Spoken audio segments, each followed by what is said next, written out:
Mga benepisyo ng pagiging matalino at mental toughness. 1. Mas malinaw at matalinong pagdedesisyon. Hindi ka basta natitinag ng emosyon o opinyon ng iba. Marunong kang timbangin ang data, emosyon, at long-term effects bago magdesisyon. 2. Mas mabilis matuto at makarecover sa pagkakamali. Matalino ka, kaya alam mong ang failure ay feedback, hindi final. Matibay ang isip mo, kaya hindi ka natutumba sa unang pagkatalo. 3. Kaya mong magtagumpay, kahit walang approval. Mental strength. Hindi ka dependent sa validation. Intelligence. Kaya mong buuin ang sarili mong sistema ng tagumpay. 4. Hindi ka basta-basta nilalamon ng pressure.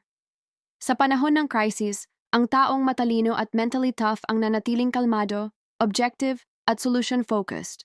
5. Mas malinaw ang self-identity at direction sa buhay. Alam mo kung sino ka, anong gusto mo, at anong ayaw mo. Hindi ka madaling maimpluwensyahan, ikaw ang gumagawa ng landas mo.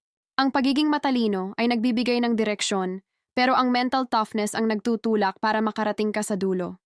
Kapag may talino ka, mabilis kang makaintindi. Pero kapag matatag ang isip mo, hindi ka sumusuko kahit hindi mo agad maintindihan. Matalino ka, kaya alam mong may solusyon. Matatag ka, kaya kaya mong hanapin yon kahit pagod ka na.